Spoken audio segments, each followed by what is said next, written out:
A special, a special tangent podcast on a holiday. Can you believe it? It's a holiday. We are here. Great to see everyone out there. We can see you. So whatever you're doing, we can see what you're doing.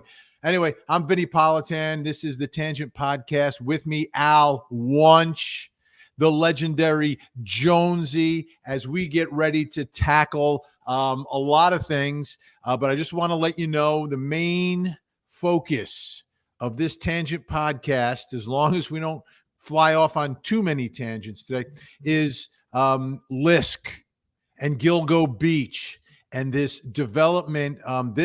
This task force is doing amazing work, and they have spoken now with 15 more women who have had interactions with him, and they are digging deeper into all of that. So there's a lot to talk about here.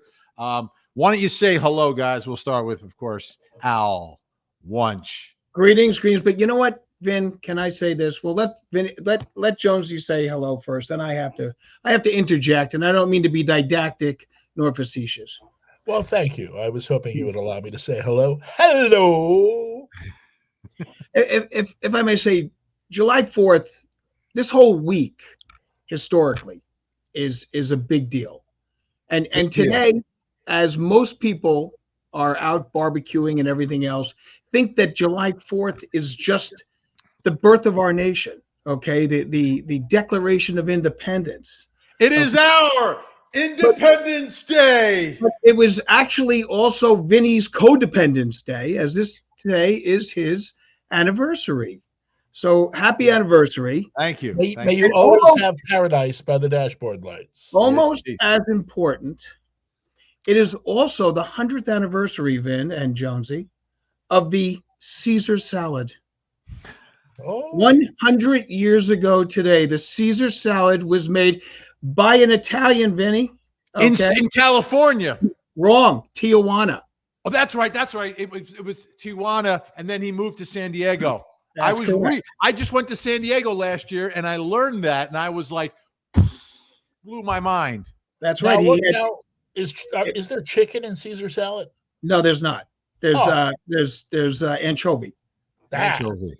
Right. Well, I mean, they do Caesar salads now with chicken and stuff like that. And we celebrate the centennial of the Caesar salad by eating hot dogs and setting off firecrackers. But can I also say that this week historically for the United States is a big deal. First of all, July 1st to July 3rd, Battle of Gettysburg. Huge. We won that, right? We did win that, but that was the high tide of the Confederacy, Ben. That's where they came. That was a different war. Gettysburg was a different war. Okay. Well, the battle, it was the Civil War. That's correct. But the Battle of Gettysburg was the high point, okay, the high mark of the Confederacy, the furthest north they got in a major battle. July 3rd is Pickett's Charge, which if you get a chance to go to Gettysburg, and I do encourage everyone to go to these sites because they're just humbling. I had the opportunity to walk Pickett's Charge, which is a 1 mile hike, while the Union Army was conveying fire and cannon and shots and bullets and everything else at these gentlemen that were walking 1 mile to the battlefield on that. It was just remarkable. But George Pickett, the person who started that, is named for the charge, and it was his brigade that went. He's a West Point grad. And you'll never believe, Vin, never believe, Jonesy, who sponsored him for West Point. You know, you need a congressional sponsor, okay, in order to get into West Point. And does anyone know who it is? Who might that be? Abraham Lincoln. Uh-huh. Abraham Lincoln was the one who sponsored a Confederate, well, now at this point a Confederate. And you could say a nasty thing about every other Union general in the world and every Union, every member of the administration, but you could never say a nasty thing about Abraham Lincoln to George Pickett. And now July 4th, okay, we look at this as where the allegedly the Declaration of Independence was signed. It was not signed on July 4th, Vin. It was not signed. It was actually not even ratified on July 4th. Not July. even John Hancock? John Hancock signed it on the 4th, okay, but it was ratified on the 2nd. And the signatures that you see on that document didn't happen until August, believe it or not. And I think at this point, I need to say this. We hold these truths to be self-evident, that all men are created equal, that they are endowed by their creator with certain unalienable rights, that among these are life, liberty, and the pursuit of happiness, that to secure these rights, governments are instituted among men, deriving their just powers from the consent of the governed. This is what started our nation. Are we going to get a copyright strike on that? Because no, we will not. No, we will not. It's in the public domain. And just so you know, I mean, the war started up north in Massachusetts, and I know we have a lot of Massachusetts people that at Battle of Concord, and of course Breeds Hill and Bunker Hill and Lexington, and it ended in Virginia. And I know we have a lot of Virginia workers, watchers, and at the Battle of Yorktown. But the most Revolutionary War battles fought were in New Jersey. Look at that. Which exit, though? Now, by the way, Delana is a Yankee Doodle dandy. Delana, born on the 4th of July. Oh, beautiful. You know, I was a bicentennial graduate. In elementary school, they called us the bicentennial graduate, and they had patriotic music and a patriotic set and all that. And I wore a lime green leisure suit with snaps. Well, this is the 248th anniversary of our country. So 1976 was the bicentennial year. And I remember in grammar school, it was like a year-long celebration. Right? It was so much fun. And what we did to look like the old like colonists or whatever you want to call, we would take our high top white socks and tuck our pants in. So it looked like we were wearing the old school pants that they wore back in the day. Cool. And we did it all year. No, we didn't do it all year, but okay. I was in the grammar school production of 1776, playing the role of John Adams. John Adams. There you go. All right, Danielle. And disliked. Danielle Neidhart actually lives near Lisk in Massapequa. I know the details of the entire case and what happened so far. That's cool. Danielle, maybe she can go on reconnaissance for us. Yes. Okay, so, hey, Vinny, why is your flag black and white? Because our backgrounds are black and white. Oh. Jonesy, do you not know that our backgrounds as part of our thing is black and white? Yes, but it threw me off when I was looking at the flag. Okay. You thought it was your glasses? Yeah, at first I had to go like this, It's like. So this is the big news. Let me get to the big news. Right. That's what I'm going to ask you about this. Big news. And what I want to do is News Nation did a story on it. Lauren Engel, great reporter. First got to know her at the Scott Peterson trial.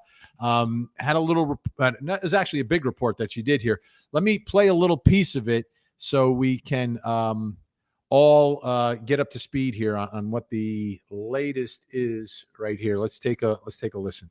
Yeah, I mean, we've got this widened out timeline now, too. Human trafficking investigators have been asking these incarcerated sex workers about the Gilgo Beach killings. They've been doing that for years, even before Huerman's arrest last year. Investigators interviewed nearly 300 women, we've been told, and say they've got 15 reports that were credible. So what happens next? Well, I mean, these are the women that are working within this industry that they need to get a hold of. And for instance, they might know of other girls that have had contact with him. And they also might know of other girls who have disappeared, so to speak, that they don't know where they moved on. Unfortunately, this group of ladies that you're talking about are transient and they move around a lot. And that's what makes it difficult for the police to track down. And unfortunately, which makes them vulnerable to people like serial killers in regard to what's going on here. All right. So the big headline here that everyone's talking about, this task force working diligently, and they're not stopping. And this is so different than the way this investigation began. You had a corruption in the local police force. They did not allow the FBI into the case because of they were afraid that their own corruption would get uncovered. It did eventually get uncovered and there were arrests.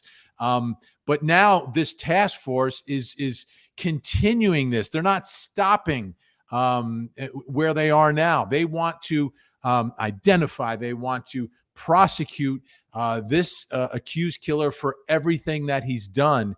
And to me, that is a big change, because the big criticism of this case from the beginning in the investigation was, oh, nobody cares because who the victims are, right? The victims are women who are in that industry. And that's not the way our system of justice works. It just doesn't work that way. We don't apply a certain level of interest or resources depending upon who the victim is. It should not work that way. And it was working that way because of the corruption initially. But the corruption's been, I think, ferreted out of there. And now we're in a place where they are trying to really uncover and reveal everything and solve as many of these cases as possible and track all of his victims in this case. But it's interesting. If we look at the history of these Lisk type individuals, once they're caught, once they're convicted, they use these prior events as chits, is the word that the police like to use, to try to get some benefits, because they're, obviously they're looking at going to prison for the rest of their lives, or in some instances, maybe even looking at the death penalty, and use these as leverage in order to take the death penalty, say, off the table if the feds get involved or something along those lines, or if the one of the states that he was involved with still has the death penalty. Because they're looking not only in New York, but they're also looking in New Jersey. They're looking in Connecticut. They're looking in Pennsylvania. So I've seen it happen. And we had a situation in New Jersey where an individual, an SK, that was pretty prolific with regards to what he was able to do, was only able to be prosecuted on 2. But then by the end of one officer's career, he gave up another 5.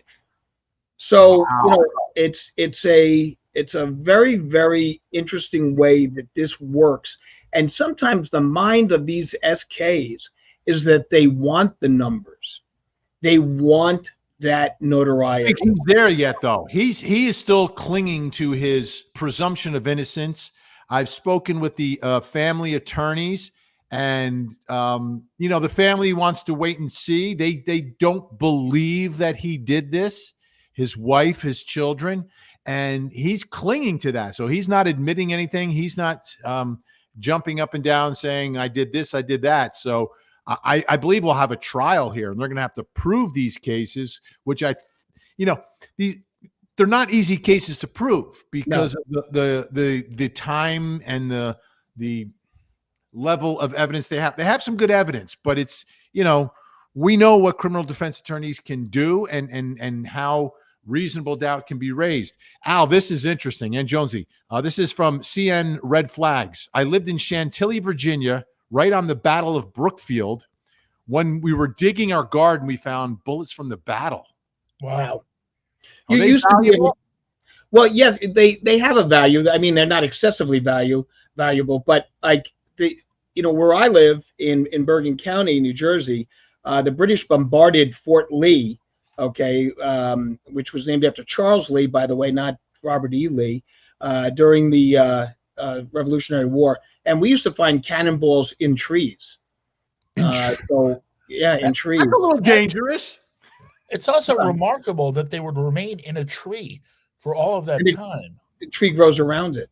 Oh, interesting. So we would find that you see it around the area. If you go up by West Point, where there were a number of battles, you'll still see that they're excavating and not only finding bullets and things along those lines, but also skeletons and soldiers that were put into mass graves that they didn't know about. So it's just a incredible. That part of history which is not really well taught is so important to this country. And everyone really does need to appreciate it and go to these battlefields and pay homage to the men and women that gave their lives so that we could be here today free and that we could be here today a country. Yeah. Kel B, my family's from Hagerstown. That one may be the bloodiest. My grandfather was a tour guide telling the stories of Gettysburg. How about that? Gettysburg. Are you Gettysburg, jealous, Al? Are you jealous that you don't have that job? Well, he's probably taking the tour. I am a historian of Gettysburg, Vinny. I actually worked on the movie Gettysburg. I was attached to an artist who was doing renderings for that battle, and I was the one that was giving him, interesting details that he put into his pictures and his paintings, I should say. And so I am a historian. I have given tours at Gettysburg. I have worked with the Parks, National Parks Association with regards to the battlefield associations. And so, I kudos to that. Single bloodiest day, though, of the Civil War was the Battle of Sharpsburg, which is only 40 minutes from Gettysburg. An interesting point, Gettysburg is only 60 miles from Washington, D.C. So had the Confederates been able to flank the Union Army, they had a direct route to Washington, D.C., and we may not have been a United States anymore at that point. Another big debate taking place, Jones. You might want to jump in on this one. Jackie M. Oh, love anchovies. Italian girl here. It's kind of a split thing on the anchovies. Yeah, I'm not an anchovy guy. I love the anchovies on that. Honestly, my preferable pizza is plain. Yeah, it's just sauce and cheese. We're talking about salad. Unfortunately, we're talking about Caesar salad. Caesar salad has anchovies. Yeah, well, I'm just not an anchovy fan. Period. But I can let me say this: Albert is a serious historian. For those of you who are speculating about that, I used to have Al on as a guest as a historian whenever on our radio show we were discussing, history. And also, don't you own a piece of Abraham Lincoln's hair or something like that? I own a lock of Abraham Lincoln's hair. You can turn that into a diamond, I also own a piece of the pillowcase that his head rested on at the Peterson House when he was assassinated at Ford's Theater. Other than that, Mrs. Lincoln, how was the play? And my grandfather cut Babe Ruth's hair, so wow, take that. Boom. Wow. Hey, my grandfather cut Willie Moretti's hair, and a number of other big mafia guys like Albert Anastasia. He was there. My grandfather was a wino who lived in the projects of Newark. Well, my grandfather was a barber. So your grandfather was a barber, Vinny, right? Yeah, my mother's side. Yeah, he was a barber. On my mother's side, my grandfather was a barber, and when I was in his barbershop as a kid, I used to get dropped off there, and we would hang out with him and his brothers, who were all barbers. And I could never understand why the payphone was always ringing. So when I was a little kid, I was getting my hair cut at a local place in Kearney. And a police officer walks in while the guy's cutting my hair and hands him a slip of paper and a couple of dollars, and he just stuffs it in his pocket. Well, so I had no idea what this was about. So the payphone would ring and everything else. My grandfather would say, "Don't worry about it," like that kind of stuff. And then years later, I become an attorney, and I go into this one judge who was the presiding criminal judge at the time in Bergen County, and he goes, "Oh, well, Wunsch." He goes, "Yeah." He goes, "You're related to Freddie Saida?" I said, "Yeah." He goes, "Freddie the bookie. We loved him." I was like, "What? My grandfather was a bookie?" I didn't know. Explain what a bookie is to kids. Like before there were corporations who took your bets on sports and numbers. There was a local organization that would do it for you. Yeah, and he did all of the. Everyone went there, and in fact, what would happen is they'd be tipped off when there was a raid come, and he'd be tipped off, and of course everything would be cleaned out, and none of the judges would be in there getting their hair cut at that time. Yeah, in Union City, there was a pizzeria that a friend of mine's relatives ran that was also taking bets, bookies. And when they would get the phone calls from that the police were coming, they would put the betting slips inside the dough and hide it in the dough from nice. So the Lins are saying that BTK's family did not know these types are good at hiding in plain sight, as he has proven. And we know that from BTK. Interviewed his daughter several times, including at CrimeCon this past time. But I want to play for you someone who's been on my show a bunch of times. He's had a lot of press conferences, and the attorneys for the family of Lisk don't like this guy. They don't get along. They've criticized him. But I'll say this about Johnny Ray, an attorney from New York, is that he is the one who continued to beat the drum and bang the drum and keep public awareness and public pressure for something to be done in this case. And he had a recent press conference after some more information was revealed, and I want you to take a listen to it. This is John Ray. He represented the family of the first young woman that went missing, and he hasn't been charged with what happened to her yet, but it was the search for her that led to everything else. So let's take a listen. What you heard today is that this man in the indictment took great pleasure in torture, and that he studied the Stockholm syndrome, which is to say that he planned to, and perhaps did, take the women and torture them for long periods of time. Let's talk about Stockholm syndrome. I think that's the first place we have to stop here, because that has been part of what we're looking at potentially in this case and this scenario with Lisk. I guess we need a little history on this, Jonesy. Would you agree? Yes. I mean, I basically know what it means, but I don't understand the history of Stockholm syndrome, which is basically if you're held captive, you eventually become to relate to your the person who's captured you. Is that the case? Yeah, like Patty Hearst, right? They said Patty Hearst. That's what I was going to say. Yes, the FALN, Patty Hearst, when she held up the bank.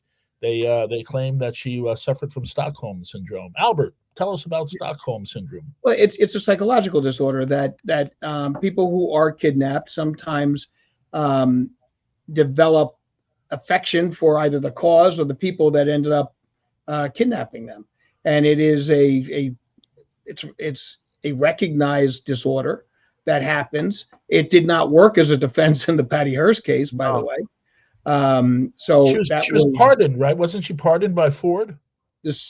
Well, yes, she was subsequently pardoned, but she had been, I think it was the Sudanese Liberation Army, right? Liberation Army. That was all made up. Like they just made that whole thing up. Because I mean they had pictures of her at a bank robbery with a beret on and a machine gun. See, I thought it was a group called the FALN. Was that a different terroristic group? Well, there is a group. I think she was SLA. I thought she was just Sudanese Liberation. There was a famous DJ, Big Tom Donahue, who was one of the first freeform DJs in California, and his station was chosen by them to be the communications. They would drop off communications to the public, and it kind of helped excel this guy's reputation as one of the biggest, both physically and in reality, DJs in the 1960s. That's interesting, because that's kind of like the DJ from the Warriors movie. Yes. Yeah, well, the Warriors movie radio scenes were shot at my first radio station, WHBI, 80 Riverside Drive in 80th in Manhattan. And the engineer on duty put his, when he put a reel-to-reel tape up for them, he had his name on it, The Scott Show, because he was. Oh, and that's in the movie? Yeah, she doesn't have a name, but if you look closely, you see The Scott Show on it. Also, the Dog Day Afternoon. He calls the local DJ, and it was Scott Muni, if I'm not mistaken. I interviewed Scott Muni years later, and Scott told me about how how he was chosen to be the guy, and he didn't want to be the guy, but he did the right thing. He went on. I think he played Desperado by the Eagles for him, and he talked to him on the air and said, you got to end this. He was credited as helping to end it, although they don't show that in the movie. No, they did not. So getting back to Stockholm syndrome, in this situation, that would mean that women would have to be kept for some time. Like, this isn't a quick act of abduction and then some level of SA and then completing the act and then disposing of the remains. So if we're talking about the potential of Stockholm syndrome in this situation, to me, that changes the game a little bit, doesn't it? In terms of what Lisk could have potentially been doing and keeping people over the course of time. Well, it does make it more difficult to believe that his family didn't know about it. Right. It throws a monkey wrench into that, although they may be alleging that they were suffering from Stockholm syndrome themselves. So have we established that they were held at his house? No, but his house was recently raided. They're still getting information from it. It's a very small. I think it's like it's under 1,500 square feet. I forget. It looks like a tiny little bungalow. It's a tiny little house, and they were hoarders. There was like hoarding going. So you have a small house plus your hoarders, and you've got like people living there. And he's a big guy, and then the whole family is they're not like tiny people. So big people, small house, cluttered. I mean, it's a mess. So you wonder if it was even possible for that to happen. And that was one of the things when they executed the search warrants. They're getting 15 computers and all these hard drives and different devices and phones and everything. And what the family attorney said is that they were hoarders. They never threw anything out. So if you have a computer and then, your computer after a certain number of years, it slows down, it gets cluttered, the technology gets better. You buy a new one. Well, what do you do with the old one? He kept them all. Yeah, then that was a smooth move. That's at least the allegation. Let's listen to more of Johnny Ray. Let me just throw one thing in, Vin, just so we clarification with regards to what Jonesy had said. The FALN, okay, as I recall now, was a Puerto Rican nationalist group. Okay, they were the ones that blew up the tavern in New York City. So that's the FALN, not the Symbionese. Okay. And they're not the ones who set off the explosion in the Capitol. No, but they were the ones that, a derivative of that group were the ones that tried to assassinate Harry Truman. Wow. So, all right, here we go. Keep them in his basement before he killed them? Did he keep them in his storage units or somewhere else before he killed them? But he very carefully studied the Stockholm syndrome. And he also talks about getting sleep so that when he wakes up, he can play. That would mean that he kept them alive. If he kept them alive, who else knows about this? Who else was involved in this? Okay. And Johnny Ray cutting to the chase here, right? And then what the things he's talking about are things that were released. Right. Things that were released to the public. These are like facts. So, where do these facts lead then becomes the question. But I think Johnny Ray has a great point here that some of these Vics are being kept alive. But you know what? I mean, he's been coming up with all of these theories. And I mean, I don't think the police are taking them very seriously either, to be quite candid with you. I mean, he's always up there, rattling off all these different things. If you listen to what Lisk's attorneys are saying about him, is that, he's off on a wild goose chase and he's trying to put pieces of a puzzle together that are not even from the same puzzle. So, I think you kind of have to, this guy has made a market for himself with this. Yeah, is that always the case with high profile, whether it be Dominic Dunn or Gloria Allred? There's always somebody who is championing a cause, but also getting a hell of a lot of press. Yeah, but he's championing a cause for someone who's not even been that they're convinced was part of this murder or this SK situation. So you've got a guy who is representing somebody who has not even been affiliated. Well, I'd like to throw the old but for at you, Al. Let's begin with the but for. But for his client, this whole thing, who knows when it gets discovered? I hope to think it would get discovered at some point. But it was the search. It was the search for the first missing woman, and law enforcement has attempted to dismiss that as a self-inflicted death, but he's not buying it. He's not buying it. She makes a frantic 911 call saying she's being followed and being chased. Right. And she ends up in the area where everyone else is found. So is it a coincidence? Maybe it is a coincidence. Maybe it is a coincidence, but she was also in the same industry as well, right? We can't discount these. She's in the same industry as well. That's true. But I mean, he keeps his, he's very good at going what you just said, but for. So he's very good at doing that and tying it together in that way. But with this whole situation about the Stockholm syndrome, which, by the way, little interesting point also, if anyone's ever watched the movie Die Hard, okay, they don't call it the Stockholm syndrome; they call it the Helsinki syndrome, which really, which is not a true syndrome. But they use it as they have a guy on, and the reporter says that's Helsinki, Sweden, and he goes, no, Finland. But there is no such thing as a Helsinki syndrome. There is only the Stockholm syndrome. But to go to that level, he is doing everything humanly possible to get the family corralled into this case. And I give him credit. I mean, he's coming up with some interesting theories. But to have someone down there that long is, unless this guy has another home that we don't know about or another place. There's a brother down in South Carolina, but that's a little far. Potential storage units as well. I have to go for a tangent here, if I may. I know you've been waiting for us to ask, Albert. What's with the Larry Storch T-shirt? My Larry Storch School of Acting. I'm a graduate.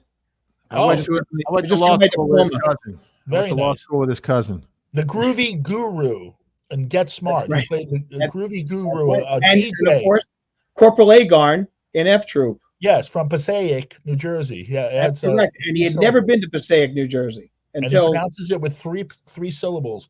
The Groovy Guru and Get Smart was a DJ who was going to destroy the youth through rock and roll music. That's correct. Very, very good. Miller Broom, my stepfather married my mom because she liked anchovies on her pizza. And look at this. Look who's chiming in, Jonesy. Goldman. Don't read on the bell. Goldman is watching, Jonesy. I live 10 minutes from this guy's house. Excellent. Unreal. Mark Goldman, our producer on Court TV, we should send Mark off to do some reconnaissance. Yeah, we should. Actually, should we send him a link to the show and bring him on as an expert? Sure. I would love to talk to Mark again. Always enjoyed Mark. Yeah, we'll have to bring. All right, a Ghazni cellmate. Vinny, was Babe Ruth African American? Well, he was a mix, wasn't he? Well, he was. He was an orphan. Okay, so he was at an orphanage in Baltimore. Interesting. So he was an orphan. I don't know if they know, if he really, he certainly, I don't think, knew his family, his parents. Yeah, I forget the word, but I thought he was a quad something or another, which means like a percentage. Okay. I don't think there's any proof that he is mixed, but I mean, as I said, he was an orphan in an orphanage down in Baltimore. More importantly, I don't know where that one came from. So now the comments are on tangents. That's great. Yeah. and the thing is, most of the comments I'm getting to now are like 20 minutes ago. So I have timestamps on them now, so I can tell where they're coming from. Dogs Discussions, shout out Dog Discussions YouTube. Thank you. So you can go if you want to discuss dogs. I guess they have their own channel. Wendy, by the way, loves Johnny Ray. Who doesn't? I love Johnny Ray. Why would every time you say Johnny Ray? Yes, exactly. Johnny Ray had like the most incredible voice, and every time you say his name, I think of good old Johnny Ray. Yeah, true. Come on, Eileen. That's Johnny Ray. Yeah, but that's they sing his praises in that song. Oh, you would know Johnny Ray from Happy Days. They would play his music when Richie was stood up on a date or something like that. They would play one of his sad love songs. If your sweetheart. Yes. June is asking, that's beautiful. hi all. What do you think about Victoria's art? It might be that she saw something as a child, doesn't remember, but it imprinted in her mind. Black Dahlia murder resembles surrealist movement. I don't buy Stockholm syndrome.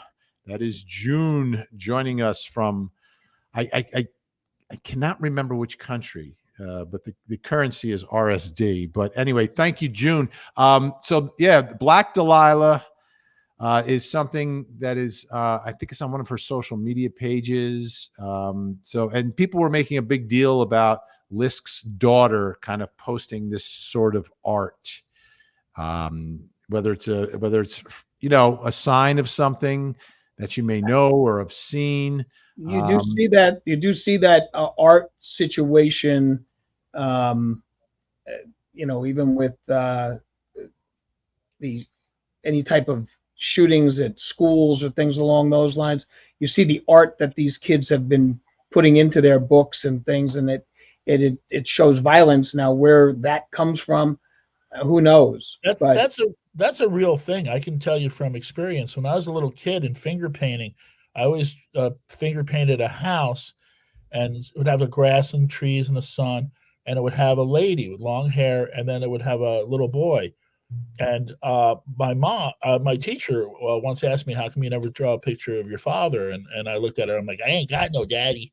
And of course, the teacher felt very stupid. But really, there was a reason why I was doing that house. Comfort, home, mommy. Yeah. And that's a good thing, but I'm sure it works both ways when you have nightmares.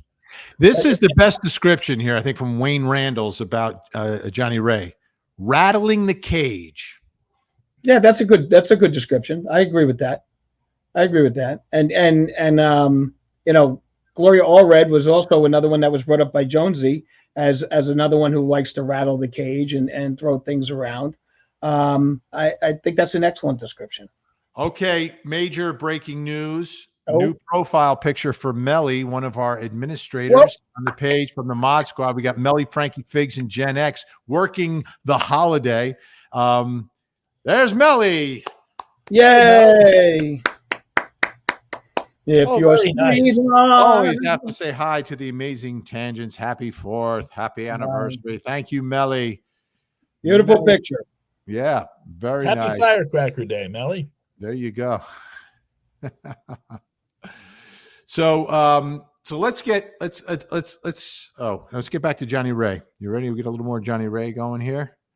A little more Johnny Ray. See what he has to say. I suggest strongly that the district attorney take a new turn on this and start to look at the family and their involvement in this case.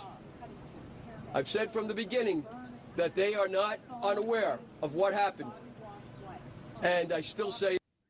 Okay, one thing, and this is where the family attorneys obviously have a big bone to pick. But I just want to point something else out that I didn't realize until this press conference, which is Johnny Ray's ponytail. Yeah, I was just going to bring that up. Actually, I was going to say this man is dressed so impeccably and looks cool. And love it. He's got a ponytail. I love it. Oh, no ponytail. No ponytail, especially guy. with a nice hat like that. Yeah, for sure. So they should also dip it a little lower. So here's a question, right? So this is not protected speech, is it, Al? I mean, my understanding of of defamation law is that, statements that lawyers make inside a courtroom are protected, right? So when defense attorneys point the finger and do all those other things, they're not going to get sued, right? When things are said inside a courtroom. But this is a lawyer outside of a courtroom, and it seems that he's pointing the finger at the family. Now, obviously, it is a precarious situation, right? Because in the world of defamation, right, it has to be untrue, right? It has to be untrue. Right. And then if it's a public figure, you have to know it's not true. Right. Right. So like newspapers that just a regular person, they print something that's defamatory, they get in trouble. If so when do you cross over? What's that? Sorry, when do you cross over into public figure? I mean, right. That's the question for this family now. Would the family be considered a public figure? We know, or we believe, that they've cut a deal with Peacock. Right. So they're already in the public realm at this stage. Okay. So you'd have to know that the allegations you're making are untrue, perhaps. But also the way he's couching it, it's, they should be looking at this. We think, so he's not saying they are, he's saying we think, and that they should be looking into this. So he couches it in such a way that kind of skirts the line of saying that they are, definitely involved and they were part of this. He's throwing that, he's rattling the cage, which was the perfect description. So I don't know if he's necessarily at that defamation situation, but I can tell you for a fact, and I've brought this story up before. I knew one of the daughters of the Iceman, Richard Kuklinski. Okay, she had no idea what he was doing, and I know that you guys don't necessarily call him an SK, but he's certainly he's a hitman. He's a hired gun, literally. He was a hitman, but he also did execute people for his own purposes. So he did execute people that were not necessarily paid hits. But his situation, family knew nothing about it. And in fact, that there were, a body, in a freezer in the garage that he had all this stuff on top of that no one ever looked into. They didn't know. So, the family, there's a good shot that the family is innocent in this. But all he's doing is he's skirting the line. He's not gone over that into a point where he has accused them, j'accuse of. The other thing that happens, though, if you file that suit, right? If you file that lawsuit, it's a civil suit. That means now you will be deposed, right? If I sue Al, right, for defamation, Al can depose me about whatever this whole controversy is. Of course. So that's somewhat dangerous sometimes if someone may have some level of connection or culpability, however tiny or small it may be. They will have to answer questions, and they'll have to answer questions under oath. Right. But, you can skirt that too by just, the bottom line is if you come in as the plaintiff, you have to go and you have to be deposed, because if you're not, your case dies, because you need liability and you need damages. Those are the two things you need in order to succeed in a civil lawsuit. So you're right. If they do bring a lawsuit against him, they are thrust into the catbird seat, and then they would be required to put up or shut up. So, do they want to do that? No, I don't think they want to do that, primarily because they don't want to have any issue that may come up that might deter their show that they're going to be doing, or their Netflix special, or whatever they're going to be paid for, or Peacock, I believe. So I think that I don't think he's gone over the line on defamation. I'm involved in a defamation case now, and I don't think he's gone over the line. So the role or the position of the family in all this, and I've spoken to the lawyers, they don't think that the wife is a witness to any of this, because it seems right now that the prosecution theory is that when the family is traveling, right, they have connections overseas, so they've taken some long trips as well. This is when he is pouncing. This is when he's acting. But do you still need to call people who lived in the house, even if this isn't taking place at the time they're there? Do you think that they need to be witnesses in the case? And let me throw this out, for either side, like the family. So if the family's not implicated, are they relevant to provide information for a jury to get a more complete picture of what was going on and what happened here from either side? It depends. If I'm the defense, I don't necessarily want to call them, because I want to have them as the empty chairs that, listen, look who's not here. Okay, so you can point fingers. You see that very often.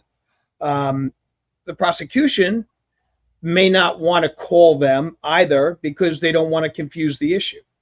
So it's going to really depend on how strong the case is. They may not need them, you know. What's and the impact of them in the courtroom? If they don't testify, Jonesy, you're in the jury box. You see this man accused of all this stuff, and you see sitting behind him his family in the courtroom.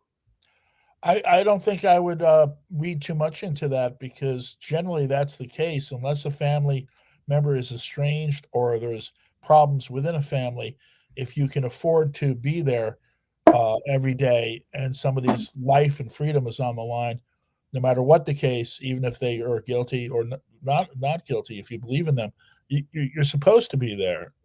You're going to be there. BTK daughter, she's helping investigators solve more cases. Mm.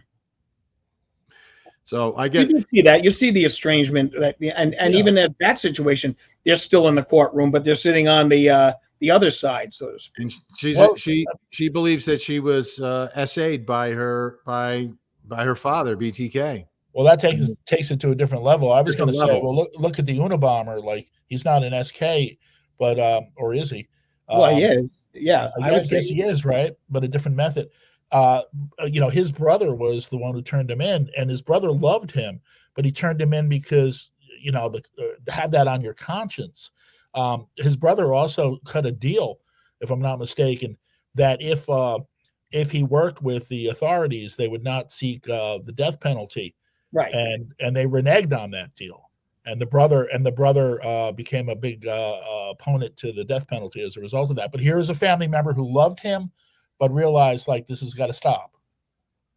Happy 4th to all of you. Love you all from Prissy. Thank you, Prissy. Hey, and thank you, Prissy. Adam drives Helen. So do we think Helen is his wife? It sounds like a band name. I can't believe they weren't looked into by law enforcement. You would assume if they found the family was in the know, we would know that by now. I think Al's going to agree with that. Well, they're not really talking about that, though. I definitely agree with that. And if that was the situation, look, you don't. What about the hair? What about the wife's hair found with one of the? Well, that's not uncommon, though. In the situation, you're going to see fingerprints in the house. I mean, not in the house with one of the victims. But it was one of the victims that was from the house, probably. Okay, that they're going to be able to tie to the house based on the fact that the wife's hair is in it. I mean, what are the chances of that happening? Pretty big, So I mean, you look at a situation where the time frame. These detectives have done such a wonderful job of doing everything down to the minute, which is really very impressive. And every one of these killings that they have him on right now, the family was not in the area at the time. So, they've got a very strong case against him. He's throwing up whatever deflects or whatever he can do at this time. But I'm telling you right now, Ben, I'm making this prediction. He takes a plea. He's not going to trial. Melly, the answer is yes. This is the first time that she's made the claims of BTK daughter, and we talked about it at CrimeCon. That was when she really became. She went public with it, right? So she had the information for a while, and she's been working through this obviously for years and years and years. But I think it's helped her. And in being very public about it, and what we're seeing now. So here's the next question, right? Why do we think the family has sort of retreated and really isn't public at all or speaking public? Do you think it's because of the Peacock deal? Yes. Or do you think it's the Peacock deal? Yeah, Vin, you know what? You and I and Jonesy, we've been in broadcasting for quite a long period of time. Okay. And what is the one thing we say when we do our prep before? Leave it for the show. Leave it for the show. Leave it for the show. Yeah, right. Don't leave it in the green room, is the expression. Right. Don't discuss what we're going to talk about on the air beforehand because you want it spontaneous. But yeah, if she's got to deal with like Peacock, if they've got to deal with Peacock, they already are public. It's just like not our public yet. Adam drives Helen. Helen is my van/home. Oh, cool. Love that. I like people who name their vehicles. A song by Paul McCartney, Helen Wheels. Yes, Yep. right. Good point. My first car was the White Shadow. The White Shadow. Yeah. Excellent. Legendary. Legendary. The White Shadow. Nice. Very nice. Let's listen to more. RSD, by the way, I just saw RSD is from Serbia. Oh, Serbia. That's right. That's right. I knew that. I knew that before I forgot it. Now I know it again. We brought that up last show because of the start of World War I. That's right. Here's more at home. Let's go back to Johnny Ray. Johnny Ray. Especially because if you think about it, he had in the basement, there appears to have been human remains. If we credit what the police department did when they went in there recently and took the walls down in the basement. That would suggest that there were remnants of human flesh, human blood, something in the basement. Okay. How much of a game changer would that be for this whole situation? If in fact you're finding things in the home. Makes it a hell of a lot. It makes it a hell of a lot unlikely that the family members didn't know. But so even though they were supposedly on vacation a lot of these times, if that's going on, it's such a small that house is such a disaster zone. I mean, I don't think you could. I think you have to go outside to change your mind. That's how friggin' much of a clutter zone that place is. Okay. And so conceivably, that the basement's off limits, that's dad's workroom or whatever the situation is. I don't think that necessarily means anything with regards to the family. And I don't think the family's involved. Look, these guys, these detectives have done such a wonderful job. If they had an inkling that there was something on there, there would be we would know it by now. So I don't see that happening. Peaches, happy 4th of July, Vinny and the Tangents. Ooh, I love peaches. And Herb. Peaches and Herb.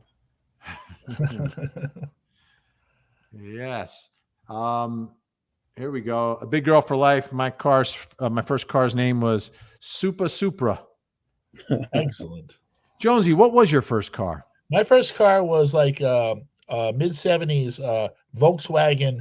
That was probably like 72 Volkswagen station wagon.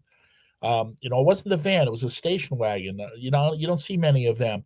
And when I took a look at it, when I brought a friend of mine who supposedly knows about cars, we popped the hood, and the whole thing was held together by gaffer's tape or duct tape, whatever you want to call it, wow, around the hoses and everything. Did you have any chrome-plated rods on that? No chrome-plated rods, but I wanted the car so bad that I paid the $800. I bought it. It was such a jalopy that one day I parked it outside of Aldo's and there was a snow that froze. I couldn't get enough power to pull the car out of the snow and ice that was forming around the tire. I had to leave it there and go back and get it after it thawed. So here's the question. If in fact there's something behind the wall, and Jennifer Holloway, Perez, great question. Wouldn't that smell? Like it would smell, right? I mean, no, not necessarily. Not necessarily. What you talking about, Willis? Okay, because what you can do is you wrap it, shrink wrap it, or anything along those lines, and that it's been known. I mean, you find situations like that all the time that they become mummified and the smell is not there. You also have deodorizers down there. You also have other things that you can put on the body. Okay. I had a little bird like this big that fell in between the wall of our home, and oh my goodness, it was this big. It's the same. It's the same with mice. When I lived in like the city and stuff like that, if there was a dead mouse in the house, you knew it for like a solid week. And that's just you're not wrapping it. You're not wrapping it in plastic. You're not sealing it. Okay. I mean, that's how you get it. You have something that stinks in your refrigerator, you seal it and you throw it out and then you don't smell it anymore. I mean, so let's remember something. This guy did his homework. Okay, he did his homework. I'm doing my homework, Ma. That list we saw, okay, was frightening. How much detail was on that list? So you don't think that he has looked at every type of situation that could possibly, bring him to light with regards to his crime? And if you wrap a body properly, okay, you mummify it. Okay? Properly. Like he's an expert. Well, Vin, do not try this at home. That's all. Well, wouldn't they discovered corpses either have some sign of that, of either being like mummified or of being sealed in plastic? We don't know what they've been found on because they're probably keeping those details kind of quiet. The one at Gilgo Beach, some were wrapped in burlap. Burlap is a different situation, right. But they were found by the beach in burlap. Okay, we don't know how they were found. And also the thing is this: he may not have, there may be trophies that he keeps in the wall as opposed to, the whole bodies. Okay, and he also may have been smart enough to, gut, and then you do that, and you're taking out the stuff that basically becomes the smell. Right. So, look, you guys continue. I'll be right back. Okay. Oh, I think he has to go answer the door. Is it food coming again? I don't know. No, but the thing with regards to any one of these, any type of SK,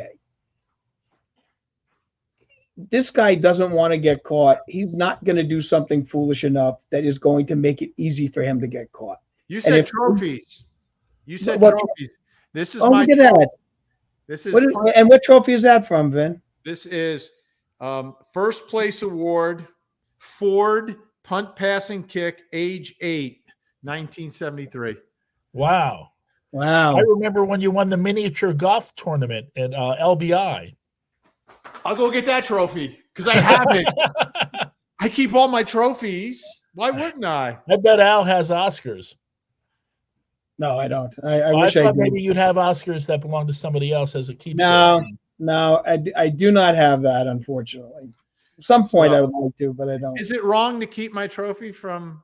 No. I mean, I was very proud when I won this because it was unexpected. So you know what's really cool about this, Mr. and Mrs. Front Porch, is that recently Vinny had gotten rid of a lot of stuff that he had carried with him throughout life, so he can move to a different place. Yet he kept his trophies from childhood. Yeah. Anita, that's a great shot with the flag and everything. Anita drove a Chevette. Remember the Chevy Chevette? Of course, I remember the Chevy Chevette. I had a my forever. first car was a Pontiac Sunbird.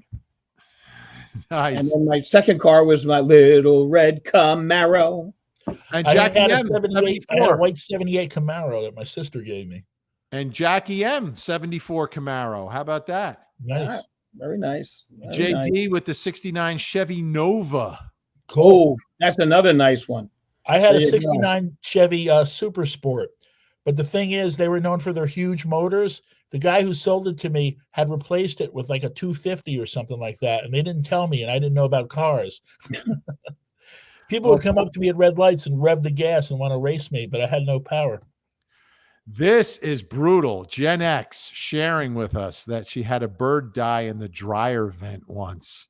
Oh, no bueno. Dryer? Oh, so that thing is cooking. And then you're close. Mom. Honey? Don't cook tonight. It's chicken delight. There you go. Yes, cook no more. It's chicken galore. Oh my goodness. Chicken delight is a Jersey thing. I don't know where else it exists, but there's also chicken holiday and chicken galore, and they all have the same color scheme. They all came from the same franchise, and they use deep fryers with like these spinning wheels that contain, like, compress like all the air in it. And it's the most delicious chicken ever. And when I was a kid, it was such a thrill because they delivered it in Kearney, New Jersey, in a Volkswagen Bug with a giant lit chicken on the roof. And when that pulled in front of your house, you knew. You were in for some good food. Them's eats. That's what you knew at that point. Yeah, them's eats, man. V. Louise, Arthur, happy 4th, guys. Love you all. Happy Firecracker Day. Got X's and O's across the board. Thank you so much. Thank you. Frankie Figs with another tip for the SKs watching at home. Muriatic acid gets rid of blood. Really? There you go. So this is what you do. First, you commit it, right? Then you wrap it, and then if you you call got Frankie Figs. then you call Frankie Figs is the cleaner. The cleaner. That's right. You saw that. That was in Frankie. I got a job for you. Yeah. Bring me acid. And we got a party. We got a party going on. They had a great cleaner in the show The Blacklist, which I would highly recommend. It was an excellent NBC drama with James Spade. Ooh, Patty Franklin, first car, classic '65 Mustang. Nice. Cops used to stop me just to look at it. You know, a lot of classic car guys get that. The cop will pull them over and they'll be like, "Wow." By the way, this is a great point. Gen X. Vinny has a storage unit full of trophies. I actually do. Nice. Indeed. All right. I'm just going to get one more trophy and then I'm going to show you this one, but this one is like, this is probably my favorite. The basketball. It must be the basketball trophy. Very nice. Very nice. So what inspired you to wear Larry Sturch today? You know what? I just was in the mood. I had July 4th t-shirt. July 4th. I figured I'd go with a t-shirt. I did, I know Vinny likes us to wear a collar, so I do have a collar shirt underneath, but I just thought that it would be nice for, what the hell is that? So this trophy. Trophy again, Vin? No. This is, that's the second smallest trophy I ever saw. No. Well, it's a 3rd place. So third place. I didn't even show up if I got 3rd place. No. Al, you would definitely keep this one. Essex County Tourney, 1952-53, 3rd place doubles, Politan T. Mason. This is my dad's 3rd place trophy in the Essex County Bowling League. Wow. From 1953. So this is a classic. Do you know who T. Mason was, the partner? I found out as soon as when I found the trophy, and I posted it on our family page that we have, and my uncles all knew who it was right away. So because they all bowled together, and that used to be the fun night, like a Tuesday night. Dad would take us to the bowling match. Yeah. Like, oh man, we're gonna go watch Dad bowl. That was my 3rd letter at Don Bosco High School. Was it really? Yes, it was. You needed 3 letters to get an Ironman award. Okay, so I had football, and then they traditionally thought you'd go into wrestling, and I had no interest in doing wrestling because it was way too hot. And then I played baseball. So the winter sport was bowling, and it was So I took a couple guys from the football team. We went on, and we were the Don Bosco Pinbusters, and of course we won the county championship. Okay, and I have this ridiculous jacket with a pin on the back that says Don Bosco Pinbusters State Champs. So I once bowled a 286. I was a terrible bowler, and I had no consistency. The next game was like 110. But I just had this one game one day where I just like strike after strike after strike. And I don't really have the skill. I just got into a groove somehow. When I worked overnights doing a talk show, when I would get home, there would be no place open and nothing to do. So I took to driving golf balls, and I've never done that because they're open at 6 a.m. and bowling every day, and eventually got like a 280 something. Wow. My highest game was 242. My average was 181. That's solid, but like I never got a trophy, guys. Never got no. Not even a participation trophy, Jonesy? No. Oh, I did get the what was it in 1976? The Presidential Fitness Award, where you would have to run like yeah. You do. I did get that. I did get that certificate because that was pretty easy. You just need to do trophy. That's what you had to do 10 sit-ups or something. Well, back then I could do a sit-up. So I think is it Marge or Margle? Would that be Margle or Margelle? Margle Hilton Smith, 65 Mustang, loving that, Nice. right? And then I am pretty darn gangsta, an 81 Camaro. The 81 Camaro, that would be similar to the Smoke. I know Smoking the Bandit was a Trans Am. But 81 Camaro, it had changed by 81. The 78 Camaro that I had was actually closer to Smokey's. Right. Oh, was right. The 78, 81, it did change because the big engines were still in the 78, 79, and 80 Camaro, and mine was a 79. I had the big engine in mine. Yeah, it was the era when they started to try to it was after the gas, the energy crisis. I was just thinking the other day that kids don't have any idea what odd and even days are. Back when we were kids, you could only buy gas on an odd or even date, depending upon the last number of your license plate. Yes. Yeah, that was during the energy crisis, the gas shortage back in the day. Cindy, no gas shortage back in 68. She had a 68 Cutlass convertible 350 4-speed. Many a happy race in that car. I'm amazed the ladies who are watching here are driving hot rods. Yeah. Isn't that cool? How about that? Yep. That is nuts. And by the way, folks, I think we've got like 1,700 who have been steady throughout this entire Tangent podcast. I would say these are the core Tangent fans. So I just want to take a moment to say thank you and appreciate them as they take a ride on a few extra tangents today. And I think because of July 4th and everything else, I think that's where we all sort of are today mentally. Yeah, it is a day. It's a day to take a little rest and think about the greatness of this country. Watch 1776. I'm sure it'll be on Turner Broadcasting tonight. I know, believe me, no friend of mine, but that channel has some great movies. 1776 is a wonderful, wonderful show about the signing of the Declaration of Independence. Not historically correct, but nonetheless, great music, great book. It's well worth the watch. Billy Rice with a 72 Malibu 354 barrel. Passing gear would blow big blocks away. Look at this. I would be curious. Do we have any idea what kind of car the Lisk drove? Oh, we do. We do. So that would tie in. He had a big truck. In. That's what kind of tied him in. He had a very specific vehicle. You would need something like that, right? A truck or a van. Yeah, no, it was, and it's actually part of the case and part of one of the allegations by Johnny Ray because of the very specific cars. One way they were able to identify him. I'm just looking up. I'm trying to remember what the car was. There because it was a very specific model that came out. Here it is. I'm looking at a car that seats 7 for dinner. No, it was like one of those. It's like a pickup, but it's a 4-door pickup. It was, where is it? I'll find it. I'll find it in a second. By the way, Prince Lover, 78 Toyota Corolla with AM radio. I love that.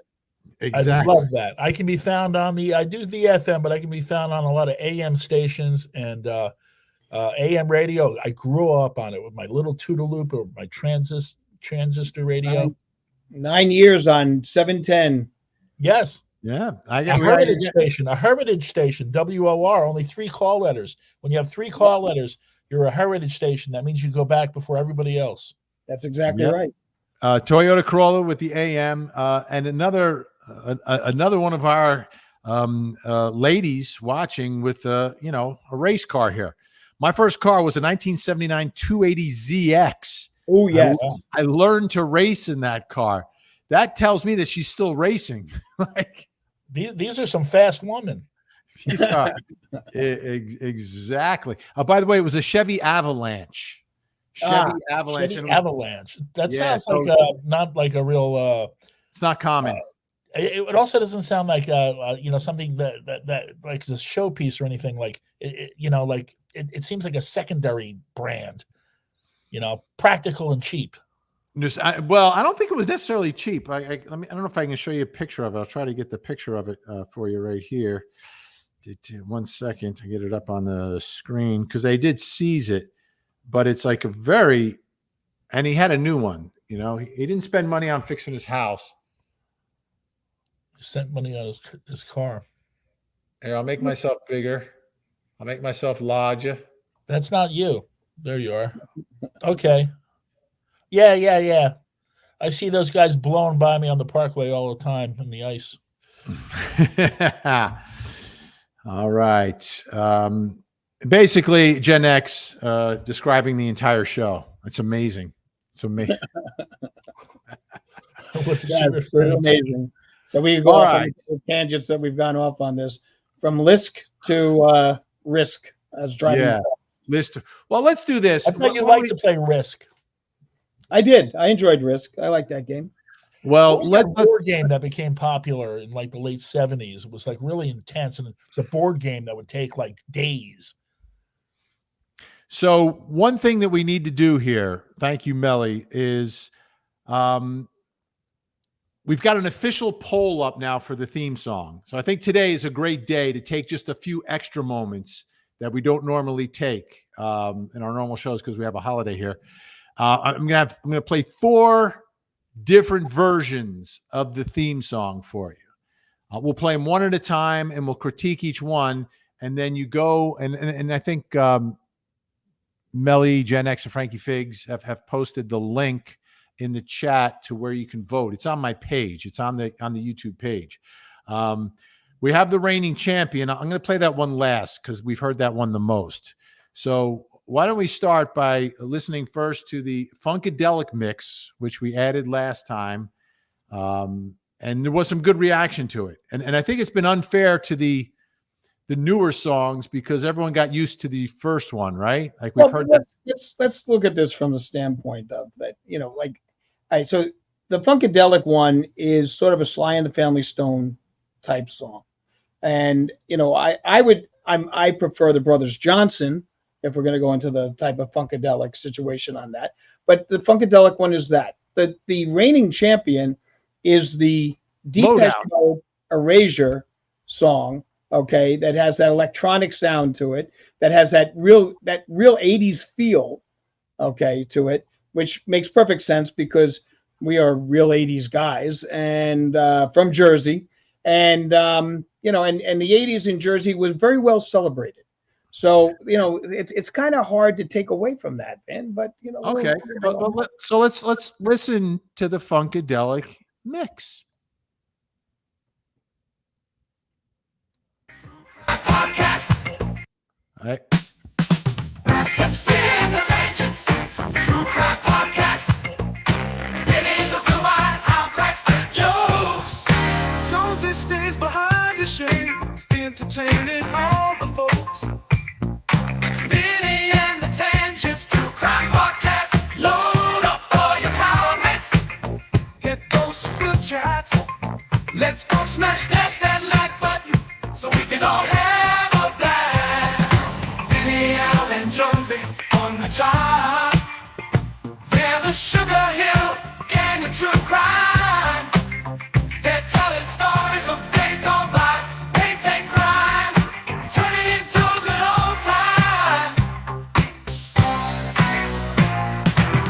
It's Vinny and the Tangents, True Crime Podcast. It's Vinny, it's the Tangents, it's the True Crime Podcast. There you have it. So, we've yet to have a real punk song. Okay? What's that?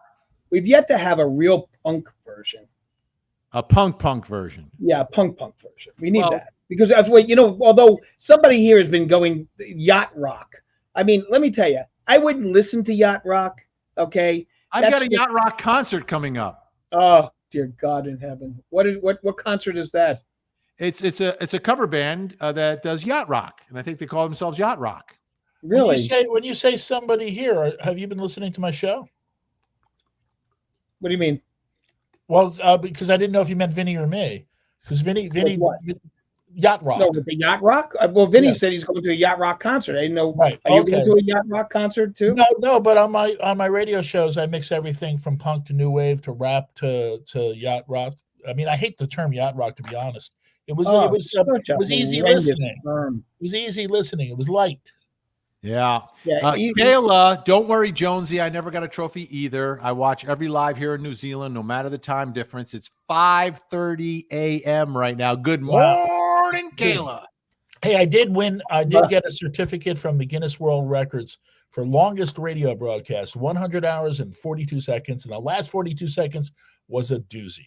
And how many diapers? No diapers. No diapers. I had handlers for that. Whoa. Bring me a bucket. What does that mean? So wait, we prepared for everything. We were so detailed. We prepared for everything, and it was deemed that I would need to go, not number 2, but number 1, and that somebody would have to empty the bucket. Oh my God! Oh, piss boy. Yes, well, that's how you start in radio. All right. Time to hear the disco mix. Are you ready to hear the disco mix? I like disco. All right. Jonesy had the first disco radio program, I believe, in the nation. It's true.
That's a contender. That's got to be a contender. I like that one better than the first one.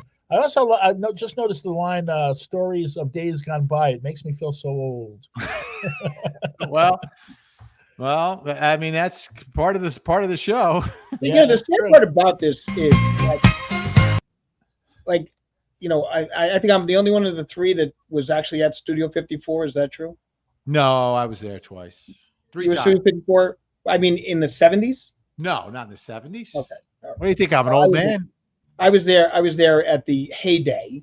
Okay, and that song could have actually been played at Studio 54 in the 70s. I am telling you right now, that's the thing about it that is just remarkable. I hear that, and I do get a flashback to that period of time. Well, if that one wins, I think we have to do like Andy Warhol portraits of ourselves. Well, that's just it. The Andy Warhol, I automatically have the Andy Warhol thing, and I saw Mick Jagger there, and I saw a number of celebs, Keith Richards. I mean, that was an unbelievable place to be, and the only reason why I used to get in was because Steve Rebell, one of the owners, was the one that would sit outside with these big bouncers and then pick the guys that would go in. And I had a friend of mine who was a year younger than me that Steve Rebell had a crush on. So every time Steve would be starting walking down the line to see who he's going to put in, I'd tell Gary to take his shirt off, and Gary would take his shirt off, and we'd get vetted right into the club at that point in time. And I was 14 years of age, and he was 13. And your friend would be brought to the VIP room, and you wouldn't see him again until morning. We actually got to go upstairs, which was the VIP area upstairs. So, and the stuff that was going on there, if I had a pad and I could sketch it, it would be frightening. Well, let me ask you a couple of questions then. I assume Coke? Yes. Sex? Yes. No Pepsi? No Pepsi. What else is there? I mean, look, everything that was going, the fact that God did not destroy Studio 54 at that point in time means that like he owes like Sodom and Gomorrah an apology. Yeah, but God did destroy Steve Rebell though. Well, at the end, yeah. But I mean, well, let me throw this out there, right? And we've seen photographs from inside. Most of them are posed. A lot of them are black and white. Right. 54 couldn't exist today with cell phones, like with what celebrities were doing, and it was like an escape where celebrities would intermingle with regular folks, and everybody would just leave it there. Well, the majority of it was a big gay bar, basically. Okay, I mean, the majority of people that were in there, okay, were the disco gay crowd, that they would be able to go in safety, okay, and be extraordinary and extravagant and everything along those lines, and be safe, and they were able to enjoy. And then it was just that any one of the celebs or the other people that were going in were basically just watching, and that's what I did. I watched. I mean, I could not believe what was going on. But it was an exhilarating. Well, at 14, you shouldn't even understand what is going on, Al. By the way, Jackie M, our paisan, Vinny, squid in your spaghetti? Gotta have it. I like black ink. Right. That's the black ink, but actual squid in this. Well, that's calamari. I know. Can get stuck between your teeth. Yeah, the calamari there. Fried calamari. Rudy's best fried galamad with the hot sauce. Good side block. My father loved it. It skipped a generation, and my son loves it. Skipped a generation. Well, thanks for showing us the trophy. Well, was third place bowling and first place for a fried galamad. Very nice. Big Girl for Life. We need to plan a Vinny and the Tangents meet and greet. Would be so much fun. Happy 4th. Yes. Happy 4th. In Jersey. You got to do it in Jersey. Yeah. Well, a meet and greet. Something in Jersey. And I'm the one that's got to get up there, obviously. Right. Yep. Have to be on a weekend. We can definitely work on that because we need to do that. The second thing, though, is we are toying with Crime Con. Yep. Out in Denver. Yes. So that may be where we are. Okay, big question. This is important. This is from S. Griffin 9. Vinny's that regular Pepsi you're drinking. It looks regular. It does look regular, right? It's zero. It's zero sugar. It's zero sugar because it's zero. That's not very good. Zero. The blue can has sugar. The black can is zero. Right, and I think most viewers know, but not all the viewers know that I've been stricken with this condition known as diabetes. So.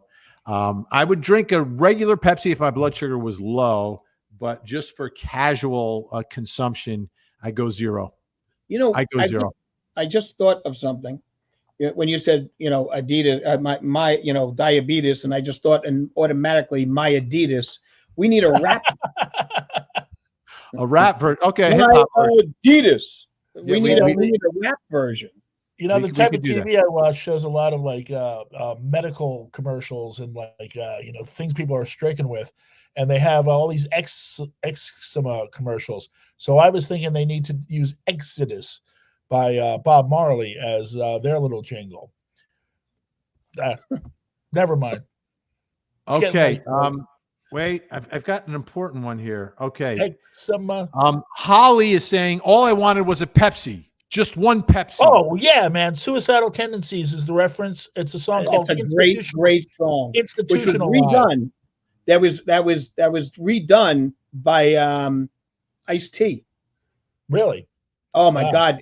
That Suicidal Tendencies is the best, but the Ice-T's version is like it's Institution 2014, I think it's called, and he moved everything up with regards to Xbox, this, that, the other thing, and it's what a great song. So the premise of the song, Vinny, is that the kid just wants a Pepsi. All he wants is a Pepsi, but his mom is convinced that he's on drugs and that he needs to go to an institutional learning center. Okay. Nicolo Diaz. Never been to New Jersey. Lived in the Bronx till I was 8. Grandmother Antonio lived there till 103 years. of age, worked with Senator Ruiz, pocketed women's rights, 1908, 2013. Everyone on block loved her. Nice. It lived in the Bronx and was never in New Jersey. How did that happen? It's Well, a I mean, 2-3 minutes across the bridge. 2-3 across the bridge. But okay, let's get to another song. So we've heard the Funkadelic mix. Okay, we've heard the Funkadelic mix. Just to review. Let's get in the tangents. True Crime Podcast. Okay, we've heard the disco mix. It's Vinny and the Tangents. True Crime Podcast. Vinny has the blue eyes. Now it's time for one that I think is pretty popular. May not be the most popular, but pretty popular, is the Weezer groove. And the Tangents. True Crime Podcast. Vinny has the blue eyes. I'll cracks the jokes. Jonesy stays behind his shades, entertaining all the folks. It's Vinny and the Tangents. True Crime Podcast. Load up, comment the comments. Hit the super chats. Let's go smash that like butter, so we can all have a blast. Vinny, Allen, Jonesy on the job. They're the Sugar Hill Gang. True crime, telling stories of days gone by. They take crime and turn it into a good old time. It's Vinny and the Tangents. True Crime Podcast. It's Vinny. It's the Tangents. It's the True Crime Podcast.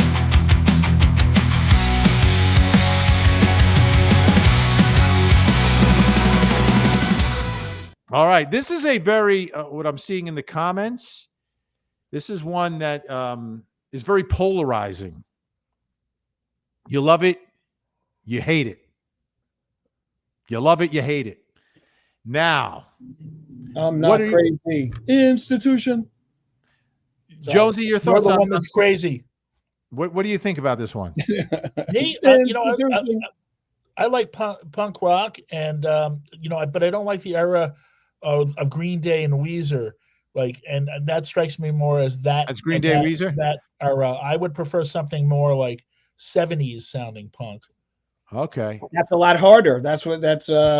Or even, like if you take a look at something along the lines of like the Circle Jerks, or, that little more in your face. Okay. Right? I mean, the other one's the Weezer one and stuff like that is kind of pop punk, but not real punk. Well, the Clash had some songs that were pop punk. Well, the Clash also had songs that were reggae. The Clash had songs that were across the board. But I'm thinking more like Clash and stuff like that. Okay. Well, there's one other punk one, but it's not. People can't vote for it, so I'm not going to play it this week. It's not on the list. Okay. It's not on the list. All right. So now we're going to go to it was the reigning champion initially. This is the one you've heard the most. This is the Lowdown Mix. Again, folks, you can vote. We have an official poll up, and I think today's a good day for the voting. First of all, it's Independence Day. Secondly, we've really got the core viewers and listeners with us today, and we want you guys to really make the choice here. Let's take a look.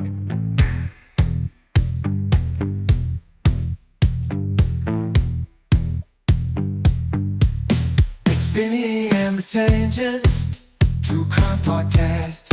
Vinny has the blue eyes, Al cracks the jokes.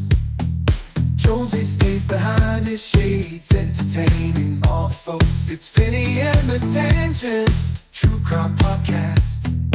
Load up all your comments, hit those super chats. Let's go smash that like button, so we can all have a blast. Vinny, Allen, Jonesy on the job. They're the Sugar Hill Gang of true crime. They're telling stories of days gone by. They take crime and turn into a good old time. It's Vinny and the Tangents, True Crime Podcast.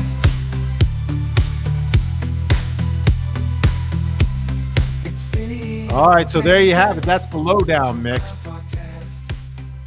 I just had my mind blown by that one. Not so much by the song, but at the thought that it's all artificial intelligence, right? There's no human there. Yeah.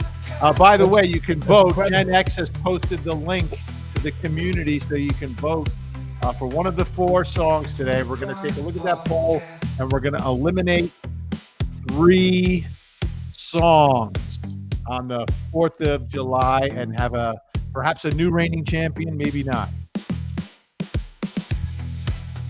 Oh, by the way, Nicola just says that Pizza Hut shut down after 50 years. Are they gone?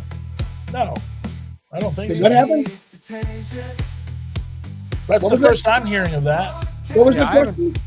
That Pizza Hut is closed down after 50 years. I have not seen any Pizza Huts in New Jersey. They all closed. How There's about one it? Roy Rogers. There's one Roy Rogers on Route 9, just before you get to like the the lower shore, like LBI and all that. Still exists. Roy Oh, Rogers. you want me to take a look at 100%. how we're doing in the polls here? Let me take a look Yeah, at the polls. Let's go to the polls. Let's go to the polls. Let's go. I have to go. Wait, I have to go. Somebody, let's see here. It's people are not Okay. happy with the phone for Oh, it. it's tough. Lowdown is up. Lowdown is up 39%. Weezer, Funkadelic 2020, Disco 21. So the other 3 are splitting it all up. I wonder if in a head-to-head, Lowdown would lose. This is like a primary. So That's Lowdown true. right now is doubling up on everybody else. So we're going to keep this. We'll keep it up, so we'll get more votes. But my guess is that the Lowdown is probably going to take this right now. What's the exit polling looking like, Jonesy? The exit polling, well, apparently Lowdown is in front by almost double the amount of the closest runner-up. And well, the question is, did so many participants take away votes from one another? Yeah. Do you think that the Funkadelic took from the disco people and disco took from the Funkadelic people, Al? Since they're the 2 that are probably closest in genre. That is an interesting point there, Vin. We have to see how this goes. As I said, I was more of a Brothers Johnson fan than I was a Sly and the Family Stone fan, and that the Funkadelic one is a little more 60-ish, early 70s. Okay, we can move some things up a little bit time frame wise, and I think we're in for a ride. Okay, We're in for a ride. The poll will stay up. The poll will stay up beyond the show, so you can go in there and vote and tell your friends to vote. Here we've got this. Sarah had Pizza Hut last night. Oh, okay. But did Sarah have the cheesy crust? Oh, that is so awful looking. How can it be awful? It's cheese and dough. Isn't that Oh what my we God. love? And it's just horrific. It's horrific. Absolutely horrific. When you're from the great state of New Jersey, there's no reason to ever eat at any of the pizza chains ever. Yes, that's a very valid point. LA doesn't see the poll. Now, there may be a way for me to get the poll into the chat, but I don't know how to do that. So there's a link. So you go to the channel. So you go to the homepage of the channel, Vinnie Politan 1. You go to the homepage of the channel that you're watching this on, and then you go to the community tab. I know this is a real workaround. There's also links, though, in the chat. So you can get in there and vote for which one you want. And Mrs. J. M.D. Ooh, I love this one. Great beat, Vinny. And that was at 150. So that's the lowdown mix, Mrs. J. Now, do you think it's Mrs. J. M.D. or Mrs. J. M.D.? Ooh. Like me, doctor. Oh, I think it's Mrs. JMD because I think there'd be like a comma or something in there. I don't know. I think we've got a doctor. well, Vinny, you and I are jurist doctors. We are doctors of jurisprudence. That's right. JD. All right. I'm a doctor of fevers. Well, I like this whole thing about polls. And next week, Vin, we're going to celebrate the birthday of a great, great American, Alexander Graham Belkowski. Right. It was the first telephone poll. Because you love polls. Listen, so this is where we are. It's a holiday. We're going to let everyone get back to what you were doing. But we want to thank you for joining us. We wanted to jump on because this is the only opportunity because I'm going to be on the road. I've got over the weekend and early next week, I'm shooting more episodes of Accomplice to Murder, which I think they ran a marathon yesterday on Court TV. They did. And we're still shooting episodes for season 2, which is continuing Sunday nights, 8 p.m. on Court TV. By the way, I'll be off on Monday on my show, Al. So I'm not going to be there. So you may be there with maybe Julie Janae. Julie Janae. Oh, Julie. Well, I'm on Court TV tomorrow at 10 a.m., just so you people know.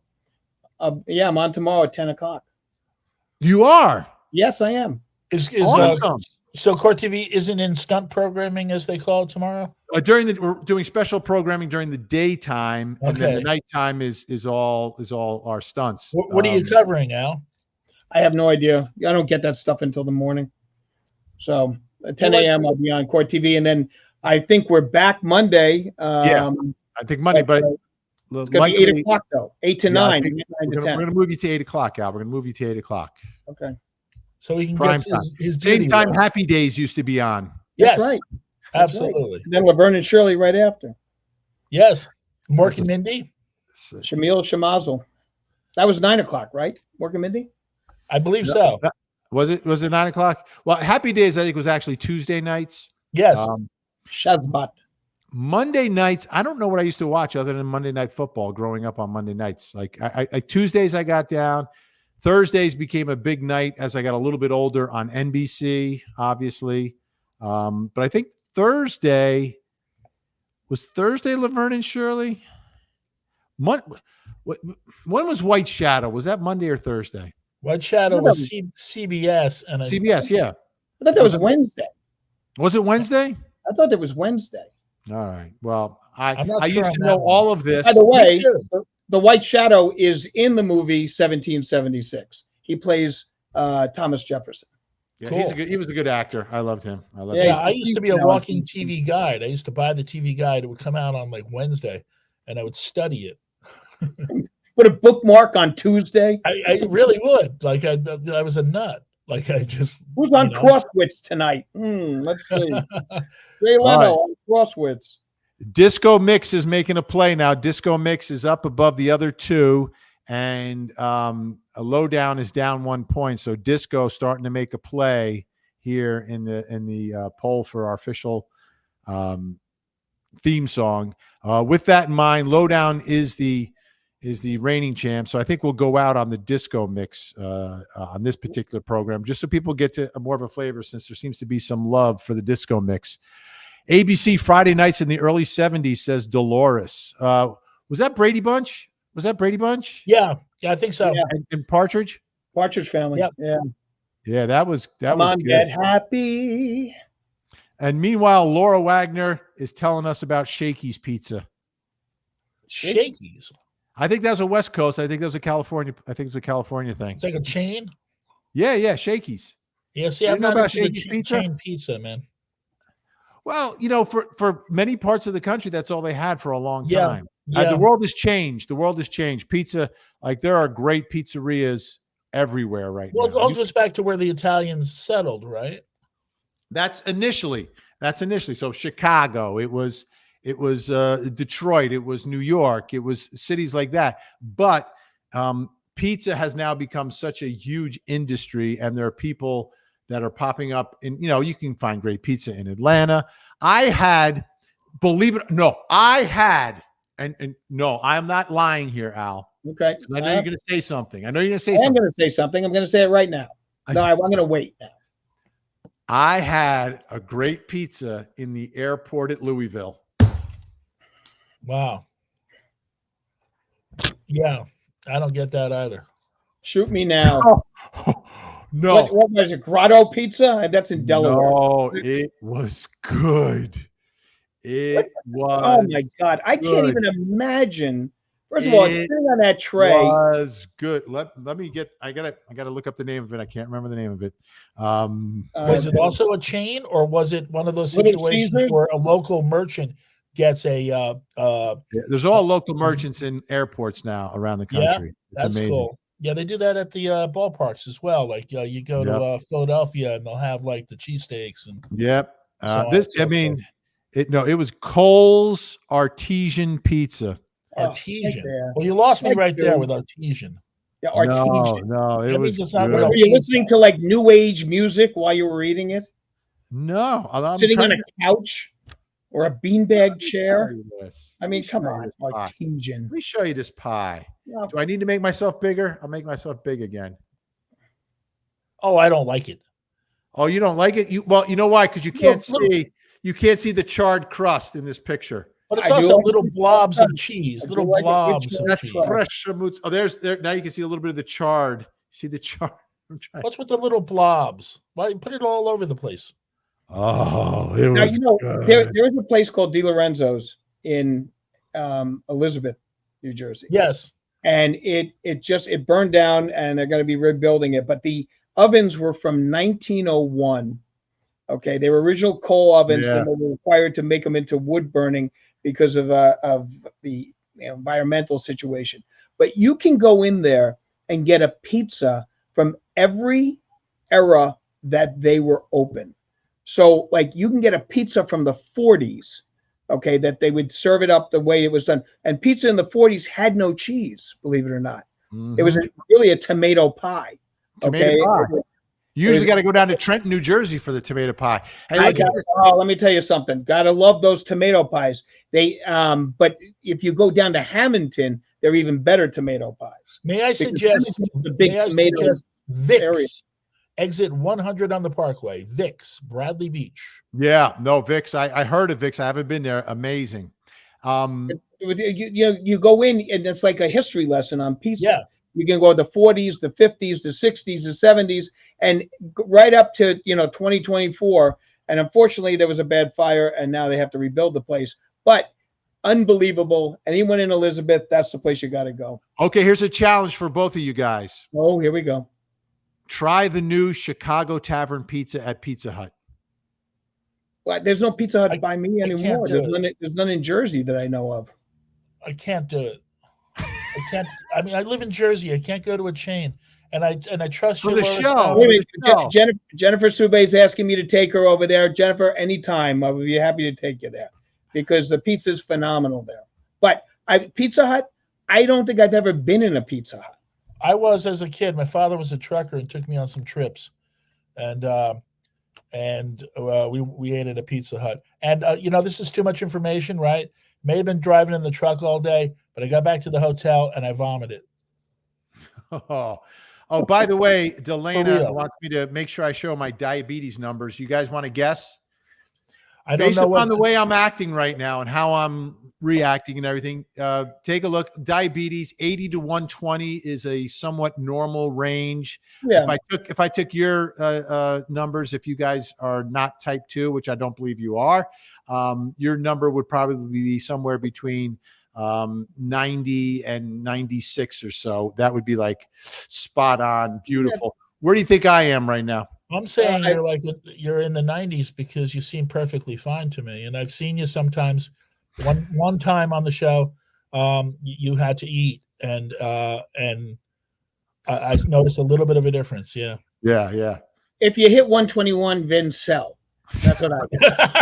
All right. And the big reveal. Let me make sure it's on here. And the big reveal. Da, da, da, da, da, da, da, da. I can't see it. Nope, it all disappeared. We had it for a second. Now you're in 3D. Yeah. Mm-hmm. It usually shows pretty easily. You're wasting away. Mm-hmm. Can you see? You can't see it there. Can you see it now? Wait a minute. I remember when you had to fight the insurance company to get that device. That's right. And I won that battle. They refused to do it. I still can't see it. It keeps disappearing. Why don't you just tell us what movie you want to see? Yeah, exactly. There we go. I think it says 100 something. 106. 106. Oh, actually, we got people here that said 106. 106. There is no actual 106. It's 105 or 109. 109 is like the Monmouth Raceway. 105 is Red Bank. There we go. Yeah.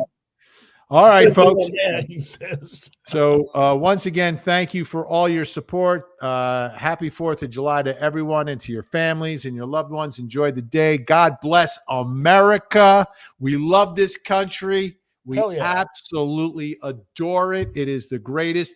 And our system of justice, although not perfect, is the best on the globe. That's right. I concur. And take a look at the Declaration of Independence today. Take a read on it. See who was there from, if you're in the original 13, who was there from your states that put their lives on the line to sign that document. My girlfriend's, here I go with girlfriend again, a 61-year-old. My significant others, relatives, ancestors did fight. From where? I believe like Northwest New Jersey or something like that. Mine were at that point in Pennsylvania, fighting with the Continental Army, and New Jersey has the distinction of having the only religious man as a member of the Continental Congress, Reverend John Witherspoon. My significant other was invited to be a member of the Daughters of the Revolution, but then they decided that she didn't make enough money. And they told her, there's a chapter. Don't you live near Elizabeth? There's a chapter down there. You might want to check it out with them because they're a little hoity-toity. All right, signers from New Jersey. Vin, I know you want to know this. Richard Stockton, John Witherspoon, Francis Hopkinson, John Hart, and Abraham Clark. Those were the New Jersey signers of the Declaration of Independence. And is Abraham Clark, is that Clark, New Jersey's named after? That's correct, Abraham Clark. There you go. And then, it's interesting. Warren and Warren County, New Jersey, is named after John Warren, who was killed at the Battle of Breed's Hill, and had never stepped in New Jersey, but he was such a patriot and was such a incredible force up there in Massachusetts that 14 states named a place after that man. So here's a Court TV reference for you. James R. Rutledge, who used to be in charge of the technical side of Court TV back in the day. His ancestors, one of his ancestors is one of the only people to have signed both the Declaration of Independence and the Constitution. And here's an interesting point. The son of Benjamin Franklin was the royal governor of New Jersey, appointed by the British Crown, and Franklin never spoke to him again. Oh, governor. Oh, governor. The royal governor of New Jersey, and Franklin refused to speak with him and was happy when he was run out on a rail because they attacked his house, and then they were going to tar and feather him, but they didn't.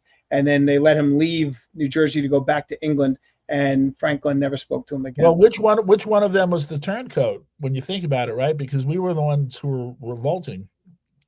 The peasants are revolting. And they stink to high heaven. All right. Al, great to see you. Happy Independence Day to everyone. Any final sentence that you want there, Al? Yes. Have a Caesar salad today. To drink a toast to Vinny on his happy anniversary, and read the Declaration of Independence and watch 1776 tonight. And see me tomorrow, 10 a.m. on Court TV, and on Monday at 8 p.m. Now at 8 p.m. on Court TV.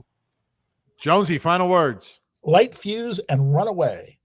All right. Say goodbye, Jonesy. Goodbye, Jonesy.